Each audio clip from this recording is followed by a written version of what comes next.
సెలబ్రిటీలకు రాజకీయ నాయకులకు జైళ్లలో సకల సదుపాయాలు ఇస్తారు అనేది మనం సినిమాల్లో చూస్తూ ఉంటాం సార్. సినిమాల్లోనే వాళ్ళు సెటిల్మెంట్లు చేస్తూ ఉంటారు, మందు తాగుతూ ఉంటారు, ఇంకా చాలా యాక్టివిటీస్ చేస్తూ ఉంటారు. కొందరు విషయంలో ఇది నిజమైంది కూడా. శశికళకి అప్పట్లో అన్ని సదుపాయాలు చేస్తూ ఉన్నారు, మసాజులు కూడా చేసే సదుపాయం కల్పించారు అని చెప్పి కొన్ని వీడియోస్ బయటకు వస్తే అప్పట్లో సంచలనమైంది సార్. అదే చంద్రబాబు నాయుడు విషయానికి వస్తే ఆయనకి మినిమం ఫెసిలిటీస్ ఇవ్వడం లేదు అని చెప్పేసి నారా లోకేష్ కూడా కొన్ని ఆరోపణలు చేశారు. తాజాగా మనం స్క్రీన్ మీద ఒక ఫోటో చూస్తూ ఉన్నాం సార్. అది ఏ పార్కో లేకపోతే ఇల్లో కాదు, అది ఒక జైలు. ఆ జైల్లో దర్శన్ అభిమాని హత్య కేసులో అరెస్ట్ అయ్యి రిమాండ్లో జైలు శిక్ష అనుభవిస్తున్నా అనుకుంటా, సబ్జెక్ట్ టు కరెక్షన్. ఆయన ఒక గ్లాసులో ఐ థింక్ అదేదో కూల్ డ్రింక్ అనుకుంటా, ఇంకో చేతితో సిగరెట్ పట్టుకుని సరదాగా చైర్లో కూర్చుని మాట్లాడుకుంటూ ఉన్న పరిస్థితి.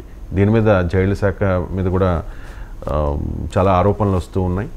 సో దీని మీద మీ కామెంట్ ఏంటి సార్? అంటే జైళ్ళ మీద చాలా విమర్శలు ఉన్నాయి. ఇలా మొబైల్ ఫోన్లు లోపలికి పోతాయి, వాళ్ళకు సకల రాజ మర్యాదలు ఉంటాయి. ఇప్పుడు డబ్బుకు లోకం దాసోహం అని పాత సినిమా ఉన్నట్టుంది, తెలుగు సినిమా కదా, డబ్బుకు లోకం దాసోహం అని. సో డబ్బుకు వ్యవస్థలన్నీ దాసోహం కదా. నీకు రాజకీయ చంద్రబాబు నాయుడు అంటే రాజకీయ ప్రత్యర్థి కనుక ఆయన జగన్మోహన్ రెడ్డి ఇబ్బంది పెట్టదలుచుకున్నాడు కనుక ఆయనకి ఏ సదుపాయాలు ఇవ్వలేదు. సో ఈవెన్ జగన్మోహన్ రెడ్డికి కూడా అప్పుడు అదే ఆరోపణ వచ్చింది, కాంగ్రెస్ వాళ్ళు జగన్మోహన్ రెడ్డి కూడా ఇలా హింసిస్తున్నారని. సో రాజకీయ ప్రత్యర్థులకు ఎందుకు ఉంటాయి సదుపాయాలు? సో వీళ్ళు పలుకుబడి కలిగిన వాళ్ళు డబ్బుతో మేనేజ్ చేయగలుగుతారు, వ్యవస్థలు మేనేజ్ చేయగలుగుతారు, రాజకీయ నాయకులు మేనేజ్ చేయగలుగుతారు. చట్టం అందరికీ సమానము అని మన ఉపన్యాసాలు మనకు వస్తాయి. చట్టం తన పని తాను చేసుకుంటూ పోతుంది అనేది ఉపన్యాసాలు మనకు వస్తాయి.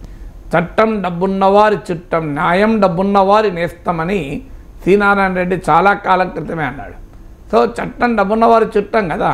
సో డబ్బున్నవాడైతే బెయిల్ తెచ్చుకోగలుగుతాడు కాస్ట్లీ లాయర్లను పెట్టుకొని, డబ్బు లేనివాడు ఏళ్ళ తరబడి రిమాండ్ ఖైదీగా ఉండిపోతాడు. సో 5 ఏళ్ళైనా 10 ఏళ్ళైనా కేసులు తెగలవు, కదలవు, అలాగే జైల్లో ఉంటాడు. 10 ఏళ్ళకి ఎప్పుడో దోషో నిర్దోషో అవుతాడు. సో అందువల్ల law is unequal in our country, అందులో అనుమానమే లేదు. Law is unequal in our country అనేది చాలా ప్రమాదకరం. ప్రజాస్వామ్యం యొక్క గొప్పతనమే చట్టం అందరికీ సమానం ఉండడమే ప్రజాస్వామ్యం. లేకపోతే రాచరికం అవుతుంది, నిరంకుశత్వం అవుతుంది, మరో రాజ్యం అవుతుంది. ప్రజాస్వామ్యం యొక్క లక్షణం ఏంటి అంటే చట్టము, చట్టబద్ధ పాలన, రూల్ ఆఫ్ లా అనేది అందరికీ సమానంగా వర్తించాలి. అది బలవంతుడు కావచ్చు, బలహీనుడు కావచ్చు. ఇలా ఓటు హక్కు ఉంటుంది. సో ఓటు హక్కు కొరకు ముఖేష్ అంబానీ ఇంటికి పోలింగ్ బూత్ పోదు. ప్రిసైడింగ్ ఆఫీసర్ ముఖేష్ అంబానీ ఇంటికి, గౌతమ్ అదాని ఇంటికి వెళ్ళి అమితాబ్ బచ్చన్ ఇంటికి వెళ్ళి ఓటేయించుకోదు, రజనీకాంత్ ఇంటికి వెళ్ళి ఓటేయించుకోదు, చిరంజీవి ఇంటికి వచ్చి ఓటేయమని చెప్పదు. చిరంజీవి అయినా ఆ జూబ్లీహిల్స్ ఏరియాలో ఆయనకున్న పోలింగ్ బూత్లో లైన్లో నిలబడి ఆయన ఓటేయాల్సిందే. నేను చిరంజీవిని కదా, నేను మహేష్ బాబుని కదా అంటే నడవదు. సో అది ప్రజాస్వామ్యం యొక్క గొప్పతనం. నీకు బ్యాంకు వాడైనా ఇంటికి వచ్చి రుణం ఇస్తాడేమో డబ్బున్న వాడికి.